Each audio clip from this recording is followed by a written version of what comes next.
হবে মাটির বিছানা গো তোমার আসল ঠিকানা।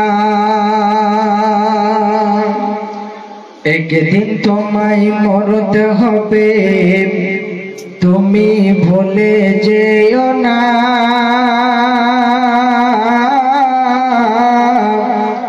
হবে মাটির বিছানা গো তোমার আসল ঠিকানা। এবারে গাড়ি টাকা করি কিছুই রবে না। হবে মাটির বিছানা গো তোমার আসল ঠিকানা। আজরাইল ফেরেশতা যেদিন হাজির হবে এসে, ছলছাতরি যতই করো জানবার করবে শেষে। চলবে না সেই দিন তোমার কোনো বাহানা।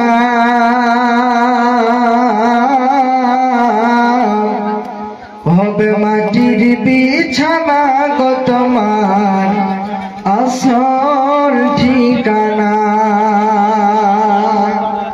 একদিন তোমায় মরতে হবে, তুমি ভুলে যেও না।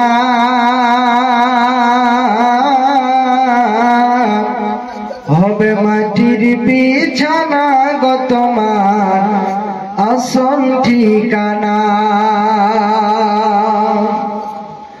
আপন জনের কান্না যত সবই শুনতে পাবে,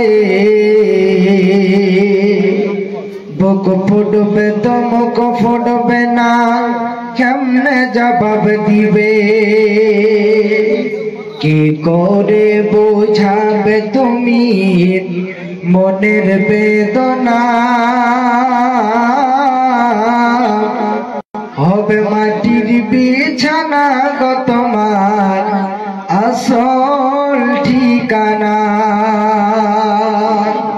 একদিন তোমায় মরতে হবে, তুমি ভুলে যেও না।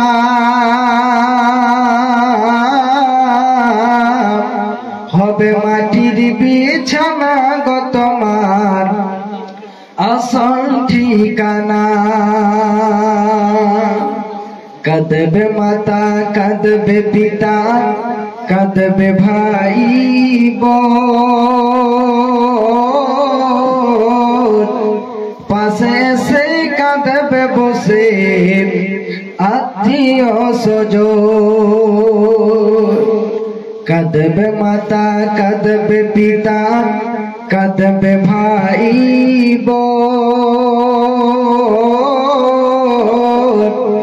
পাশে সে কাঁদবে বসে আত্মীয় স্বজন। করবে দোয়া খোদার কাছে মুমিন মুমিনা। হবে মাটির বিছানা গো তোমার আসল ঠিকানা।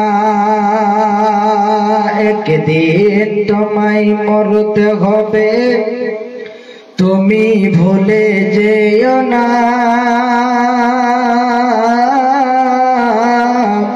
হবে মাটির বিছানা গো তোমার আসল ঠিকানা। হবে মাটির বিছানা গো তোমার আসল ঠিকানা।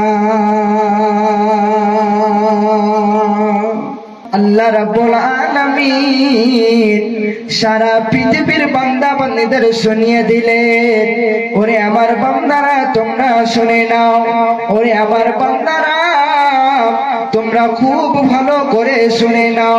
যারা বলে হে আমাদের প্রতিপালক, হে আমাদের প্রবর্তনকার, আপনি আমাদের থেকে জাহান্নামের শাস্তি দূর করো, আপনি আমাদের থেকে জাহান্নামের আযাব সরিয়ে দেন।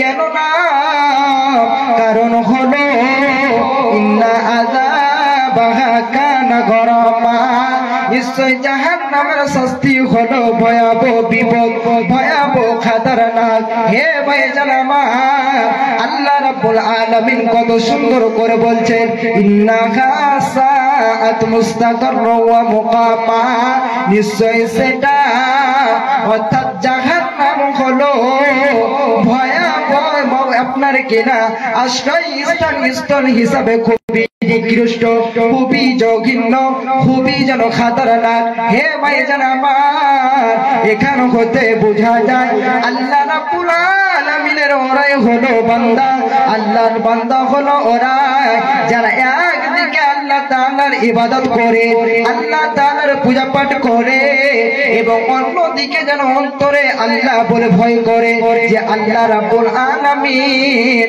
আমাদের কোনো ভুল এবং আলস্যের কারণে, কোনো ভুলের কারণে, কোনো আলস্যের কারণে যেন আমাদের ধরে না বসে, আমাদের পাকড়াও করে না বসে। এই জন্য সে যেন মুমিন বান্দারা এক আল্লাহ রাব্বুল আলামিনের কাছ থেকে জাহান্নাম থেকে পরিত্রাণ চায়, জাহান্নাম থেকে বাঁচার দোয়া করে, আল্লাহর কাছে বলে, হে আমাদের পরওয়ারদিগার, আপনি আমাদেরকে জাহান্নামের শাস্তি থেকে দূরে রাখো। ভাইজান, তাহলে আমাকে আপনাকে জাহান্নাম থেকে পরিত্রাণ চাইতে হবে। জাহান্নাম এমন একটি জায়গা যেখানে আপনার শাস্তি ছাড়া কিছুই নাই। একেবারে যারা পৃথিবীতে আপনার কথা মতন জীবন যাপন করবে না, আল্লাহর ইবাদত করবে না, এমনকি আল্লাহর কথাগুলোকে অমান্য করে চলবে, এরাই হবে জাহান্নামী, আর তাদেরকে জাহান্নামের শাস্তি ভোগ করতে হবে, ভোগ করতে হবে। ভাই আমার, বন্ধু আমার, তাহলে আমাকে আপনাকে জাহান্নাম থেকে পরিত্রাণ চাইতে হবে, জাহান্নাম থেকে বাঁচার দোয়া করতে হবে। বিশ্ব নবী, যিনি আমার আপনার শ্রেষ্ঠ নবী, যিনি আমার আপনার শেষ নবী, নবী মুহাম্মদ রাসূলুল্লাহ সাল্লাল্লাহু আলাইহি সাল্লাম, তিনি যেন প্রায় জাহান্নাম থেকে পরিত্রাণ চাইছেন, জাহান্নাম থেকে বাঁচার দোয়া করেছেন এবং জান্নাত কামনা করেছে।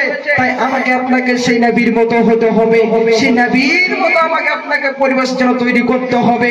বিশ্ব নবীজি হযরতে আনাস রাদিয়াল্লাহু তাআলা আনহু হতে বর্ণিত, তিনি বলছেন, নবীজি যেন প্রায় জাহান্নাম থেকে পরিত্রাণ চাইতে এবং যেন আল্লাহর কাছে বলতে, রব্বানা আতিনা ফিদ দুনিয়া হাসানাতাও ওয়া ফিল আখিরাতি হাসানাতাও ওয়া কিনা আযাবান নার। হে আমাদের প্রতিপালক, হে আমাদের প্রভু মালিক, নিশ্চয় আপনি হলেন আল্লাহ, আপনি আমাদেরকে জাহান্নামের শাস্তি থেকে বাঁচান, জাহান্নামের শাস্তি থেকে আমাদের বাঁচান। আপনি হলেন সবচেয়ে রহম করনেওয়ালা, আপনি ক্ষমাশীল, আপনি যেন জাহান্নাম থেকে বাঁচানেওয়ালা। ভাই আমার, বন্ধু আমার, তাহলে আমাকে আপনাকে সেই নবীর মতো যেন হতে হবে, জাহান্নাম থেকে পরিত্রাণ চাইতে হবে। এবারে আপনি আমি বলবো, শুধু জাহান্নাম থেকে পরিত্রাণ চাইবো, জাহান্নাম থেকে বাঁচার দোয়া করব, আর জান্নাত যাওয়ার জন্য দোয়া করব, কিন্তু আল্লাহর ইবাদত করব না, নামাজ পড়ব না, সিয়াম পালন করব না। তবে শুনুন, আপনার এই কোনো কাজে আসবে না। আপনি যদি শুধু আল্লাহর কাছে যদি এরকম জাহান্নাম থেকে পরিত্রাণ চান, জাহান্নাম থেকে যদি বাঁচার দোয়া করে, আপনি কোনোদিন বাঁচতে পারবেন না। আপনাকে জাহান্নাম থেকে বাঁচার জন্য সাথে সাথে আপনাকে যেন এইরকম আল্লাহর ইবাদত করতে হবে। আল্লাহ রাব্বুল আলামিন যে কারণে আমাকে আপনাকে সৃষ্টি করেছে, মূল উদ্দেশ্য হলো বান্দা যেন আমার যেন ইবাদত করে, আমার দাসত্ব করে। আল্লাহ রাব্বুল আলামিন বলে, ওয়া মা খালাকতুল জিন্না ওয়াল ইনসা ইল্লা লিয়াবুদুন, আমি মানব দানবকে এই জন্য তৈরি করেছি তারা যেন আমারই ইবাদত করে, আমার যেন পূজা পাঠ করে। শুধু তাই নয়, বিশ্ব নবী নবী মুহাম্মদুর রাসূলুল্লাহ সাল্লাল্লাহু আলাইহি ওয়াসাল্লাম বলে, বান্দাদের প্রতি আল্লাহ রাব্বুল আলামিনের হক যে বান্দা আল্লাহ রাব্বুল আলামিনের ইবাদত করে এবং তার সাথে কাউকে জোড়া যেন না বানায়। তাহলে আপনি আমি বলবো যে শুধু জাহান্নাম থেকে পরিত্রাণ চাইবো, জাহান্নাম থেকে বাঁচার দোয়া করবো, আল্লাহর কাছে জান্নাত চাইবো আর নামাজ পড়বো না, রোজা রাখবো না, তাহলে আপনি জান্নাত যেতে পারবেন না। আপনি জাহান্নাম চাহেন কিছু চাহেন লম্বা করিয়েন না, চাহেন যা কাম করেন। হ্যাঁ ঠিক। তো আমাকে আপনাকে জাহান্নাম থেকে পরিত্রাণ চাইতে হবে, জাহান্নাম থেকে বাঁচার দোয়া করতে হবে। ভাই আমার বন্ধু,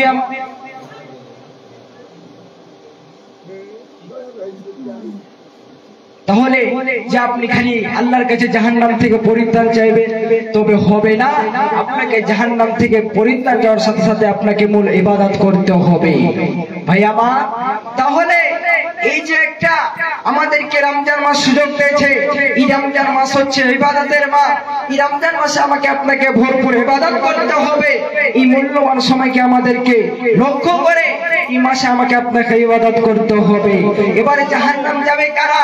আল্লাহ রাব্বুল আলামিন বলছেন, ওই সমস্ত মানুষেরা জাহান্নামে যাবে যারা এইরকম আল্লাহর কথা মতন জীবন যাপন করিনি, এইরকম যেন রাসূলের কথা মতন জীবন যাপন করিনি, আল্লাহর কথাগুলোকে অমান্য করেছে, ওরাই হবে জাহান্নামী, ওরাই যাবে জাহান্নামে। আল্লাহ বলে, হাদিহি জাহান্নামুল্লাতী কুনতুম তুআদুন, এসে জাহান্নাম যার ব্যাপারে তোমাদেরকে যেন তোমাদের সাথে ওয়াদা করা হয়েছিল, এসে জাহান্নাম যার ব্যাপারে তোমাদেরকে ভয় দেখানো হয়েছিল, সাবধান করা হয়েছিল, তবে তোমরা যেন কুফরি করতেছিলে, তোমরা যেন আল্লাহর কথা মতন জীবন যাপন করিনি। এই কারণে ইসলাহাল ইয়ামা বিমা কুনতুম তাকফুরুন, তোমরা যে পৃথিবীতে কুফরি করতেছিলে তার প্রতিফল হিসেবে এখন এই জাহান্নামে প্রবেশ করো। সুধী মণ্ডলী, সেই দিন আল্লাহ রাব্বুল আলামিন ওই জাহান্নামী বান্দাদেরকে, ওই পাপী বান্দাদেরকে পৃথিবীর কথা স্মরণ করিয়ে দিয়ে অপমান করে জাহান্নামে যেন নিক্ষেপ করবে, জাহান্নামের মধ্যে যেন ভরবে। ভাই আমার বন্ধু আমার, সেই দিন আল্লাহ আপনার কথাগুলো মনে করিয়ে দেবে। আপনি পৃথিবীতে যে পাপ কাজ করেছেন, আপনি পৃথিবীতে নামাজ পড়েছেন, আপনি পৃথিবীতে এইরকম যেন এক অপরের সাথে আপনি অত্যাচার করেছে, এই যেন জুলুমগুলো আপনার সেদিন মনে করিয়ে দেবে, স্মরণ করিয়ে দিয়ে অপমান করে যেন আপনার কেনা আল্লাহ রাব্বুল আলামিন জাহান্নামে যেন নিক্ষেপ করবে।